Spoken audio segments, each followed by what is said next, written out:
Friday evening தம்பிக்கு snacks பண்ணலாம் அப்படின்னு சொல்லிட்டு காலிஃப்ளவர் எல்லாமே க்ளீன் பண்ணி சில்லி போடுறதுக்காக ரெடி பண்ணியாச்சு. எங்கள் ஏரியாவில் வந்து சரவணா மசால்னு சொல்லிட்டு இந்த மிக்சிங் கிடைக்கும். இது வந்து சிக்கனு, ஃபிஷ்ஷு எல்லாத்துக்குமே போட்டுக்கலாம். வெஜிடபிள் எல்லாத்துக்கும் போட்டுக்கலாம். இந்த மிக்சிங்லேயே வந்து எல்லாமே இருக்கும்.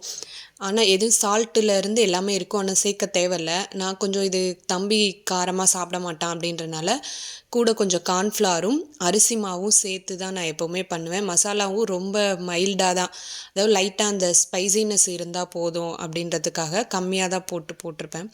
மிக்ஸ் பண்ணிவிட்டு ஒரு 5 to 10 மினிட்ஸ் வந்து நம்ம அப்படியே வச்சிட்டோம்னா அந்த மசாலா வந்து கொஞ்சம் அப்சர்வ் ஆகிடும். அந்த கேப்லேயே நம்ம ஆயில் வந்து சூடாயிடுச்சுன்னா போட்டு எடுத்துக்கலாம். மிக்ஸ் பண்ணி வச்சுட்டு நான் எண்ணெய் பற்ற வச்சுட்டேன். அதுக்குள்ளே தம்பியும் வந்துட்டார். சரின்னு சொல்லிட்டு பொரிச்சிட்டு ஈவினிங் வந்து கோயிலுக்கு போகலாம் அப்படின்னு ஸ்நாக்ஸு ரெடி பண்ணி வச்சுட்டேன்.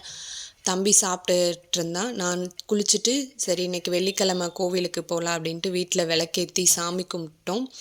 முகிலே வர சொல்லி கும்பிட்டு அப்புறம் அவனை ஹோம்ஒர்க் பண்ணலாமா அப்படின்னு சொன்னான். சரின்னு ஹோம்ஒர்க் எழுதி வச்சுட்டு கோவிலுக்கு போயிட்டு வந்துட்டோம். இன்றைக்கி டே இப்படி தான் போச்சு. ஓகே, பாய். நெக்ஸ்ட் விளாக்ல பார்க்கலாம். Knock, nose, shape, apple.